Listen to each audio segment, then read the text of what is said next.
Good morning, everyone, and welcome to your show, Good Morning Kuwait. This is your host, Abdulaziz Darwish. We are coming to you live this morning from the Ministry of Information studios here in downtown Kuwait. As usual, our camera crew are traveling all around our lovely country, state of Kuwait, to show you great events. And today we have a distinguished guest who are going to join us in this live permitting. And before we start, I would like to greet our working crew and my co-host, Sarah. Good morning, Sarah. Good morning, Aziz, and good morning to you, dear viewers, and everyone who's watching also through KTV2. Welcome to a new episode of your morning program, Good Morning Kuwait. And today, as always, we have various segments and a special guest that we are so happy to have them with us this morning. So please keep watching us till the end of the episode. So, Aziz, this week, the high school final exam just began, starting from yesterday, Sunday, until 2 weeks. So do you have any advices for them? I have plenty of advices to our students, for our brothers and our sisters. Now you have to focus to your goals, especially this time. I know some people maybe during all of the semester, maybe some of them maybe didn't do well, or maybe they did their best. So this is the good time to trying their best to prepare, because the preparation, it's the best way to avoid about we call lack of performance. Yes, exactly, Aziz. And I know, dear student, today, these times actually is really crucial and sensitive period of time in your life. But trust me, it is really an important not to stress. Don't stress out in your exams. I know you're going to do really great in your exams. You studied really well for the whole year. And the most important thing, Aziz, I know a lot of students really eat too much junky food, eat some chocolate, too much coffee, too much tea, just to keep them awake. And that's really harmful for your brain. Try your best to eat nuts, to eat really healthy food, fruits, especially because we are now in very hot weather. So drink too much water and sleep very early. I promise you're gonna do really well if you do these steps, dear students. So the thing that already my co-host Sarah mentioned, like change the way of your eating style to go to the healthy style, the healthy snacks, the healthy meals. It's better for you to give and to have. There will be a very good performances even to your exams, because if you eat well, if you sleep well, if you prepare well, the result we call it excellent. Excellent, exactly. And don't stress too much about your future as well. I know we've been through this crucial time, Aziz. We're thinking about future, what college we're gonna attend.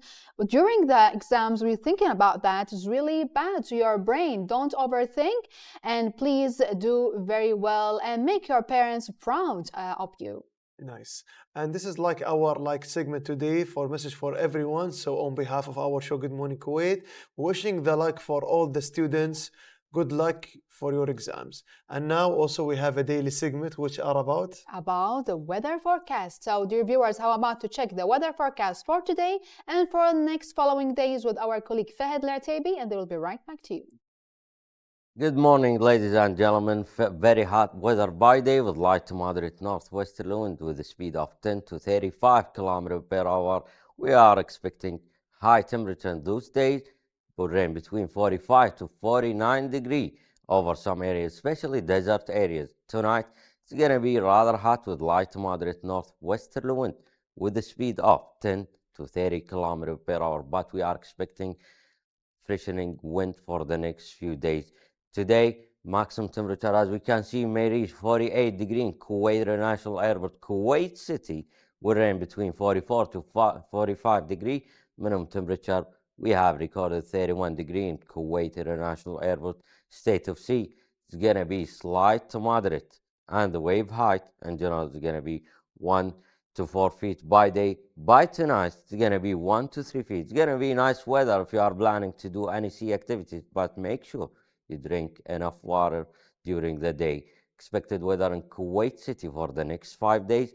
Very hot weather by day. As we can see, significant increasing in temperature will rain between 47 to 48 degrees, causing northwesterly wind freshening at times, starting with us from Wednesday until Friday, may reach 50 km per hour, causing rising dust over some areas, especially the desert areas. Low visibility always expected over there.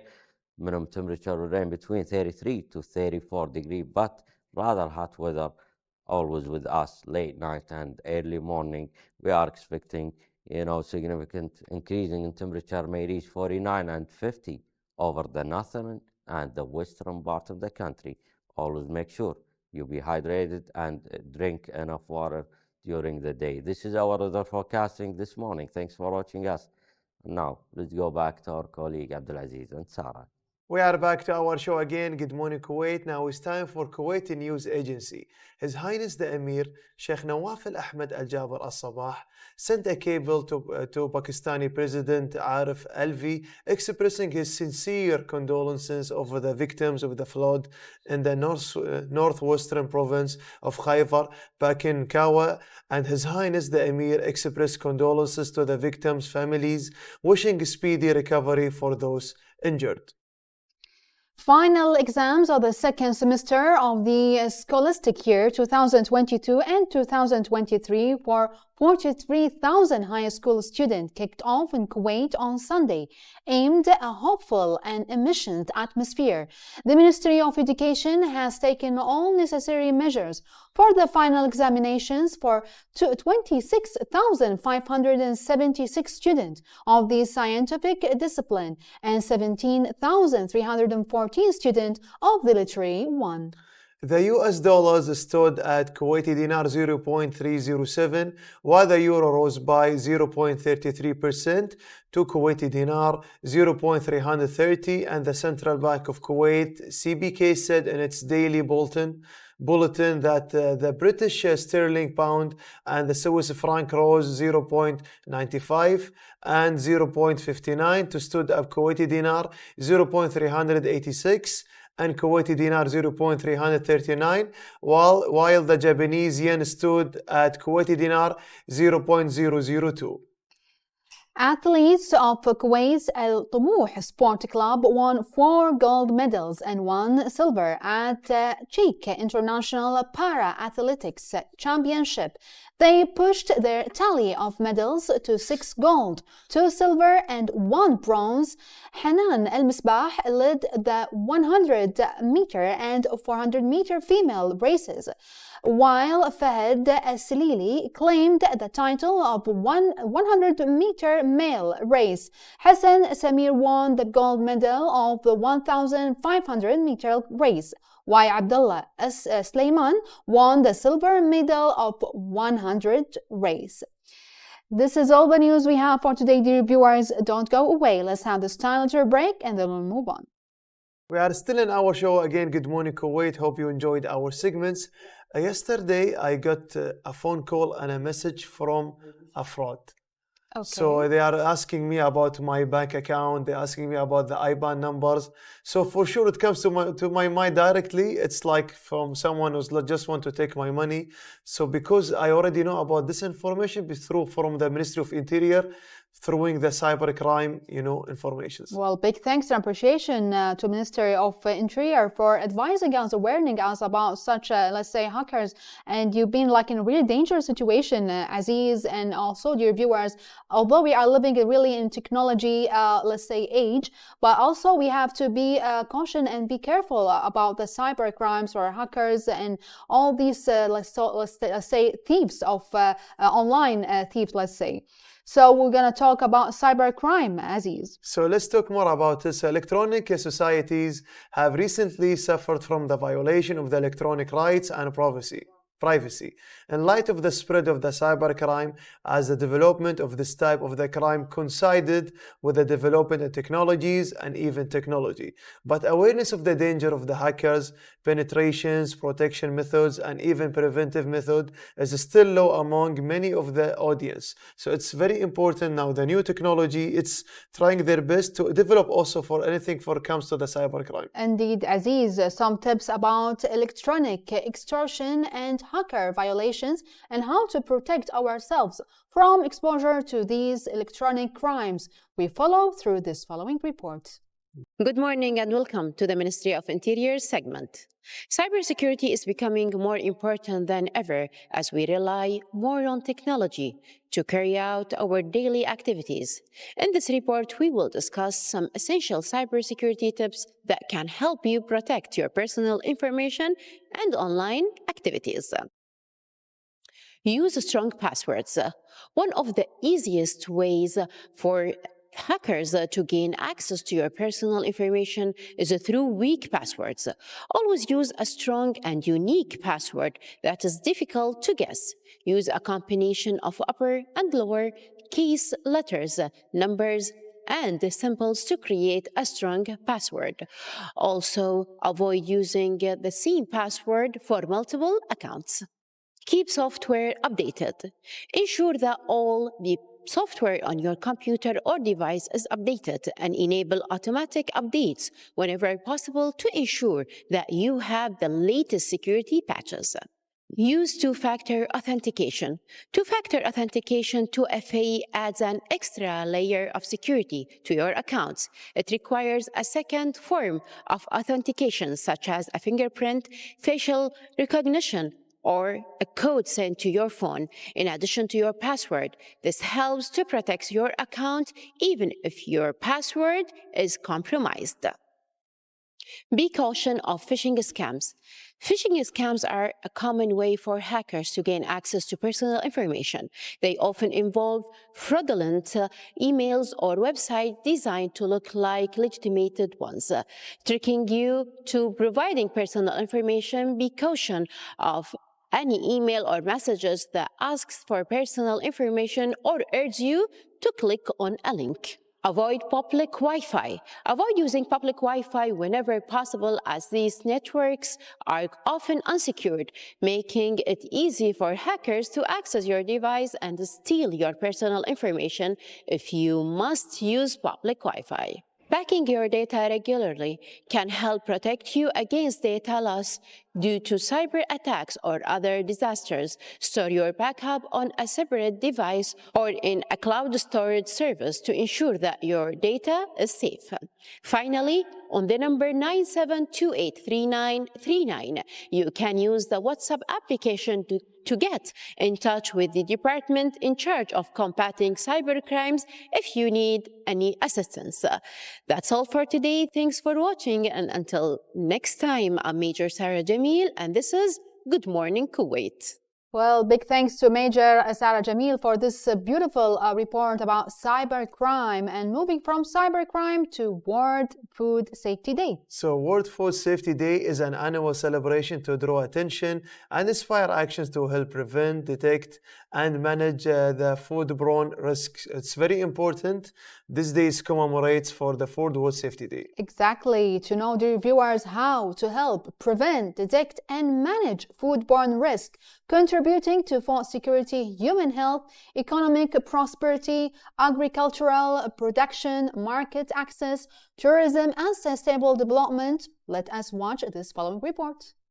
Every day, an estimated 1.6 million people around the world become sick from eating unsafe food, many of them small children. Over 200 diseases from diarrhea to cancers are caused by eating food contaminated with bacteria, viruses, parasites, or chemicals. Today, on World Food Safety Day, we recognize the critical role that governments and the private sector have in maintaining food standards, nutrition, and quality to protect health and well-being. This year, we celebrate 60 years of Codex Alimentarius, established by FAO and WHO at the international standard-setting body for food safety and quality to protect consumer health and promote fair trade practices for food. Food systems are changing quickly, and food safety faces increasing challenges due to climate change, population growth, new technologies, globalization, and industrialization. WHO remains committed to working with FAO to continue supporting all countries to help make sure that everybody consumes safe and healthy food. Together, let's make food safe today and every day, because food standards save lives. What is safe food? Food is safe when it is not contaminated with dangerous substances or germs that can make people sick, like different microbes, pesticides, and residues of veterinary drugs or glass or stones. Farmers, food producers, and vendors help keep our food safe. All the way. And what should you do at home? Let's see some examples. Wash your hands properly with soap before and often during food preparation. Thaw food in the refrigerator or in cold water, as microbes can multiply very quickly. Don't wash raw poultry and other meats. Washing doesn't remove microbes and can even spread them to hands, surfaces, utensils, or other food. Don't eat food that dropped on the floor, as slightest contact with microbes can transfer them to it. When food is safe, you are healthy. Food safety is in your hands. And we came back again, dear viewers, with our first special guest for today. The rise and sophistication of nations is measured by the level of education and training in it, and what services it offered to evaluate the individuals and the society. In that regard, and from the importance of activating community partnership to enhance the abilities of the human element in various fields, the Public Authority for Applied Education and Training was founded. The Public Authority for Applied Education and Training is considered one of the most important governmental educational entities that graduates national competencies of to be proud of.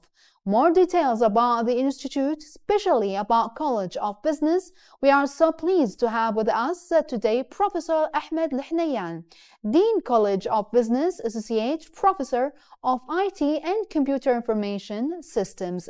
So hello and good morning, Professor. Hello, good morning. It's really a pleasure to have you in our show today. Yes, it's my pleasure also.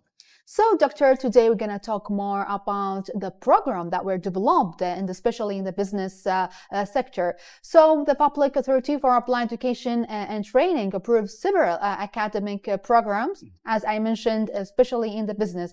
Can you please elaborate more about these programs, Professor? Yes, thank you for bringing up this issue, which is really important nowadays, yes, especially that there are a lot of calls from top authorities in Kuwait is to develop curriculums and bring up new specifications and majors that can have graduates who can cope up with the newly developed economies in the world and specifically in Kuwait. This is according to the Kuwaiti vision of 2035. yes. That's why the College of Business Studies took this step and this issue into consideration and started to develop the programs that has been long time without any developments, which means those programs do not meet the competencies and requirements of the fresh and newly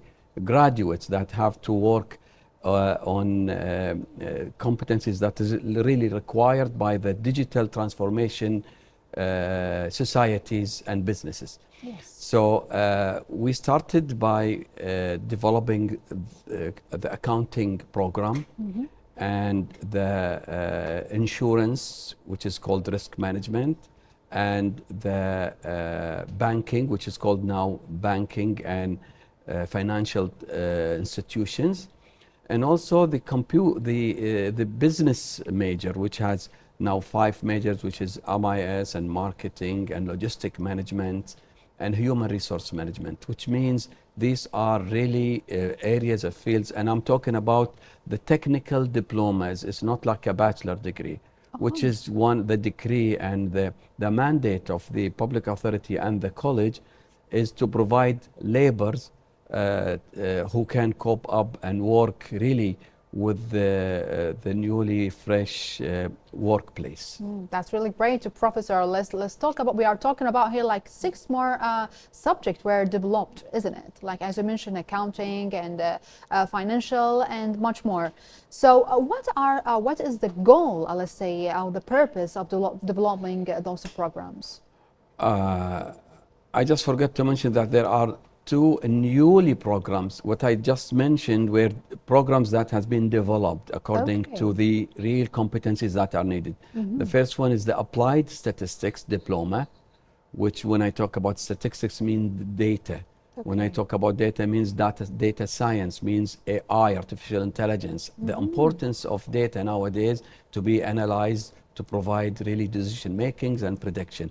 The other one is the cybersecurity, diploma in cybersecurity. And I mentioned, we're here at the beginning of this program, you talk about the security and privacy and all the issues related to hacking and problems, identity thefts, and the problems related with securing our data and securing our information.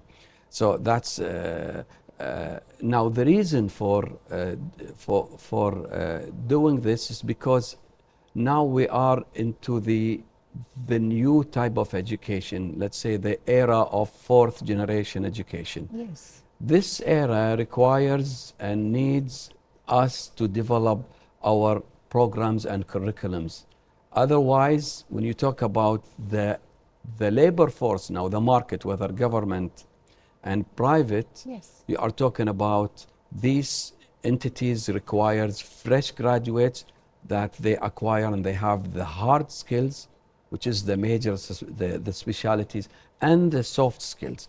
Now, a lot of things now, we go schools, we study topics and with memorization and we do tests. Even if I get 100% percentage, but at the end of the day, I'm not ready for the job, which I'm missing what's called the soft skills.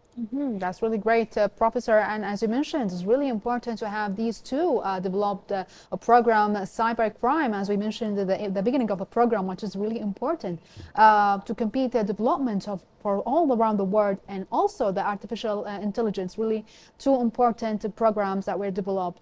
So how actually you developed these academic programs, Professor? Yes, this is a very important question. Now, a lot of people say we developed a program, but when you ask them, did you follow any framework? Did you follow any methodology, or you just put bits and pieces and say, oh, this is a diploma or this is a bachelor degree program, which is really wrong. We developed these programs and also initiated a new programs based on academic program development framework. Okay. Which means we followed international steps in order to have these programs ready to be taught and for our students. The framework requires, number one, setting up the objectives. Why do we need these programs? Number two, to follow we do needs assessment. Who are these programs really acceptable? Is the labor market and the society requires specialities on those programs? So this requires a really thorough meetings and interviews and meeting up with this. Another thing is to follow some guidelines, like looking at the Kuwait vision, the mandate of the public authority, the society, cultural relations, the accreditation, international accreditation programs, and cultural relation with countries like around the country, whether GCC or international. The digitization that's happening nowadays, all these affect the way we develop these programs. Yes. And when you develop you should set up the learning outcomes for the program, and then each program has a lot of set of courses. Each course also you have to set up the learning outcomes and the objectives and the description and the way it should be taught. It's not like a course you go in and you study and you do exams. No, you have to specify the course, the objectives, the learning outcomes, and the methodology that is needed. How will I teach this course? Yes. All of that was followed by methodologies, well-known methodologies in educational sector. That's amazing. So you did use the methodology for Yes. improving such programs. And as you mentioned, this name's academic program development. What else? Academic development? The name of it? Academic program development, which This is is the AP. methodology. Yes. So did you use the educational model, Professor, for program development? Yeah, that's a good question. Now, when you talk about education, unfortunately, a lot of schools and universities, colleges, they follow the traditional based education. Yes. The traditional based education, I mean, it does not work nowadays with the evolving labor market and evolving technologies that's happening and the requirements of the labor market. Yes. Now we live in the fourth generation education. This mandate us and force us to follow what is called outcome-based education model. Sometimes if it's too much training, it's called competency-based education model. Which is the traditional one. No, the traditional is traditional. Yes. This one is outcome-based education, Outcome-based, yes. which means when I provide a program and I teach the students, I should make sure that at the end, it's not just the certificate that they get after the diploma or the bachelor degree. No, I must make sure that whatever they studied, they are able to work. I make sure that they learn what I taught them by evidence, by evaluation. For example, I have a diploma in banking. Yes. The traditional ways are just one-way communication, no critical thinking, no internship, no teamwork, collaboration, and no hands-on. So study, maybe he's do good in exams and gets the certificate. At the end of the day, goes to the workplace. He's not ready to work. He doesn't get the learning outcomes. Yes. But in that kind of education, I make sure that he goes to the work, he's ready. He's professionally ready, he's self-life learner, and he can collaborate with teams, and he can be professional in the job. Wow, that's really amazing. So that now any new educational model, any people try to run, this is not only for colleges. I'm calling for the Ministry of Education to follow this model even from the KG, because this model also help and concentrate on research. Even KG students, when they do something, they find the outcome of the research, what is wrong, what is not wrong, the collaboration, the presentation, the critical thinking. Now, when you talk about knowledge economy, you talk about new ideas to bring money. Yes. Now, without innovation, critical thinking, so the student is the center of the learning environment. Exactly. The traditional education is the instructor, is the central of the learning environment. That's why you see the student just sitting there, listening, and going home. Yes, that's really great. That's really great news, actually, Professor, to have such a great system. We need that actually in our education. Not only, as you mentioned, for they applied not only in the college, even starting from KG1, as you mentioned, until the high school. We are like students. Some of students is like robots, just only having fill in the page, fill in the exams, and then they just graduate with their certificate without knowing the value or the main purpose of their studies. And also when they enter their jobs, they get really lost. Exactly. Yeah, that's right. So what is actually you are expecting from your student from such developed programs, Professor? Now we are shifting to the new stage. Yes. Of having real new programs being developed. The next stage is to really train the instructors on how to use this kind of model into their teaching practices. Yes. This is number one. Number two, we should focus on less memorization, more hands-on. Evaluation system should be changed. Instead of 50% final exam and 50% is exams and intimidation with a lot of exams. A lot of people miss exams. They cannot memorize what they studied. Now focusing on evaluation, the evaluation system should be changed in terms of hands-on, like project-based teaching, presentation, critical thinking, project, working outside, and small kind of quizzes instead of just sitting there. The student goes home and does not sleep at night, just ready to memorize. Memorization killing education. Wow. The new style and method of educational system should not be based on memorization. Should be based on hands-on critical thinking, presentation, teamwork, project-based. So they will have the knowledge and the know-how, the work. That's why these people, when they graduate, is not only the subject matter they have gained, they have all the tools that they can become creative thinkers, innovative. When I say innovation, means entrepreneur. They become, they can run their small business. When I mean small business, creative small business that can bring money and employ other people.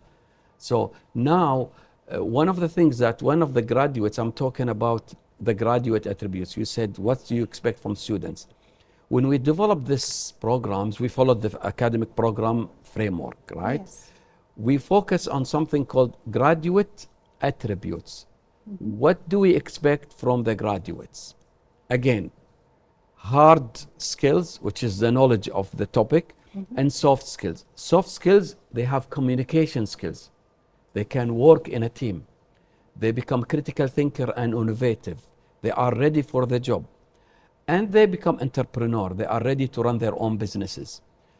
These are, again, this come from the Kuwait Vision 2035. So we are preparing our students to be ready for the job and to be lifelong learner. This is very important topic. Now, learning does not stop while you get your degree. Yes. In order to be efficient worker in the future, while you're working, while you have a job, you should have a continuous learning, whether certificates, programs, training, important ones that can add to your values and knowledge and competencies to be efficient in your work. That's why you can be promoted easily and you can become leader very quickly and you become innovative. So when you are innovative, you can help your institution, whether government or your private. That's why you get salary increase. That's why you'll be wanted in different organizations. That's why you contribute to the knowledge economy of Kuwait.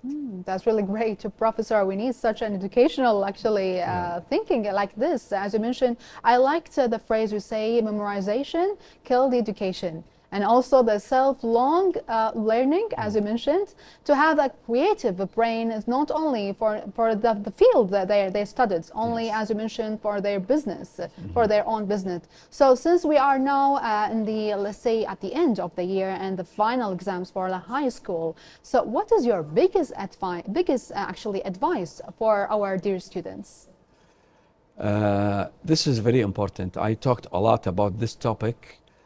The graduates of high school, they are ready to go to universities.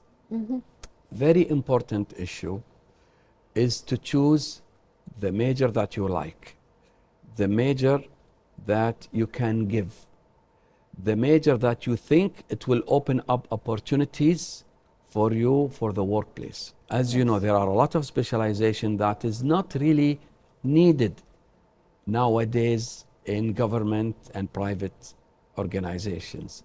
So select the majors. Now, how do you select? How do you know this major puts you where or takes you where?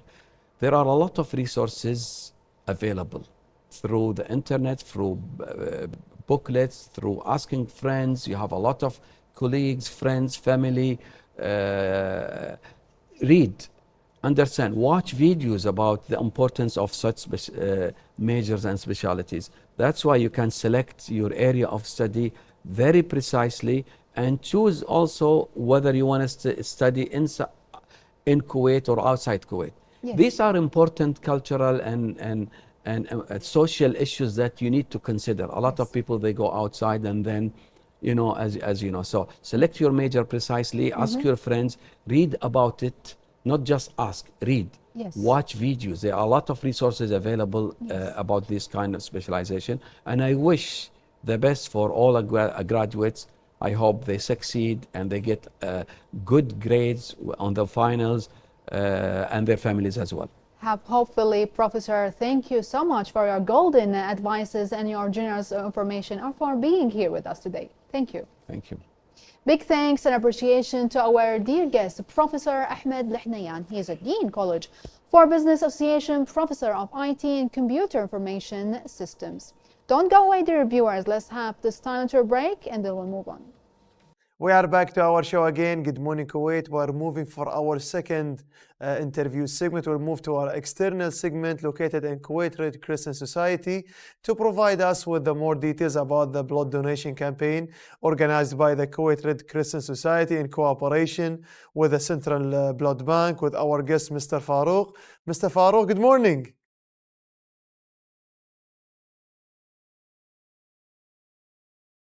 Good morning, KTV2. My name is Farouk Khazal. I'm Kuwait Red Crescent volunteer. Today, Kuwait Red Crescent volunteer, they are establishing a campaign, very important campaign. It's all about blood donation because we believe that the blood donation can help a lot of people. So we started from the early morning around 9 o'clock till 1 o'clock afternoon. And we did this campaign because we believe that it's very important.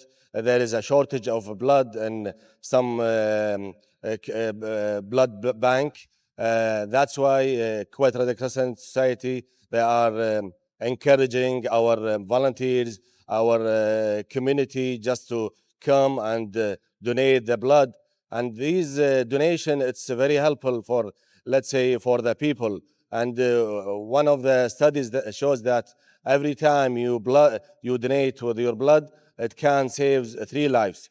Our procedure is basically very easy. Just not more than 20 minutes. You can just apply with your civil ID, and then they will directly go and donate your blood. So I thank you for hosting us and showing our blood donation campaign. Thank you. So much for joining us today. Thank you so much for joining us today, Mr. Farouk from Kuwait Red Crescent Society for the blood donation in the Kuwait cooperation with Kuwait Central Bank. So also appreciate. So dear viewers, don't go away. Let's go to this tiny break, then we'll move on again. And we came back again, dear viewers. We have too many reports today about cybercrime, about the World Food Safety Day, and also we have something else, Aziz. Today we'll talk about too many segments. You know, our working crew always preparing something new. Yeah. So today we'll talk about one. It's like before it used to be a profession. Now some people talking about it. It's like a hobby, but still, even in the countryside and even the world, it's still an occupation, and maybe the core of, we call it the financial, which are farmers. You know, farmers during the long time ago, one of the oldest profession in the world. Yes. In the ancient times. It's really an essential part in our life. The farmers, we have our fruits, our vegetable, our rice from them. So how about to take a look at this interesting report about farmers, and they will be right back to you. The world is not on track to meet the Sustainable Development Goal 2 objective of ending hunger and malnutrition by 2030. Between 702 and 828 million people suffer from chronic hunger, while around 675 million adults are obese. To end hunger and malnutrition, everyone needs to play a role, including governments, businesses, civil society, academia, farmers, and consumers. Parliamentarians have a crucial role to play, using their powers to enact laws, allocate budgets, oversee government action, and generate national consensus. Recognizing this, parliamentarians from around the world have been working to put the fight against hunger and malnutrition at the top of political and legislative agendas. In 2018, around 200 parliamentarians gathered in Madrid for the first Global Parliamentary Summit against hunger and malnutrition, where they committed to redoubling their efforts towards ending hunger and malnutrition by 2030. In this regard, FAO has been supporting more than 50 national, sub-regional, and regional parliamentary networks, which have inspired the adoption of more than 40 laws promoting food security and nutrition. FAO has also organized virtual parliamentary dialogues and thematic sessions for parliamentarians to share lessons and experiences on how to promote food security and nutrition. The Spanish Agency for International Development Corporation and the FAO are organizing a second global parliamentary summit against hunger and malnutrition in 2023. This forthcoming summit will take stock on progress made and lessons learned since the first summit, and will seek to stimulate enhanced parliamentary action to contribute towards ending hunger and malnutrition by 2030. We are still in our show, Good Morning Kuwait, dear viewers watching us through the KTV2 from a farmer's report. Now we'll talk about the technology and our friends in Japan in terms of agriculture, Sarah. The agriculture technology in Japan, since we are talking about farmers and agriculture, so let's know about the Japanese technician. So how about to take a look at this report and we'll be right back to you. は米に関しての思い入れが非常に強いと。食文化の中の常に中心的役割を担っているのがお米だと思っています。Tomei City in Miyagi Prefecture is one of Japan's major rice-growing regions, and for more than 20 years, it has been producing high-quality rice in an elaborated and environmentally friendly manner, using fewer agricultural chemicals. However, in recent years, the aging of the population and the shortage of labor have become issues. Now, the region is working to introduce drones to maintain the production. 一番はその農薬散布に使う水、そこが今まで100だったのがドローンを使うことによって1で済むっていうのはとても労力の削減には役立ちました。一番最適な方法で最適なタイミングで散布できるようになったっていうのがこのドローンの導入して良かったところだと思ってます。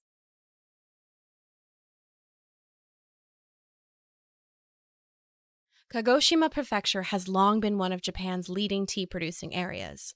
In recent years, however, domestic consumption of tea has stagnated, while overseas demand for high-quality tea has increased. In order to meet this demand, local tea farms are using technology to improve the quality of their tea by making it safer and more reliable, without relying on agricultural chemicals.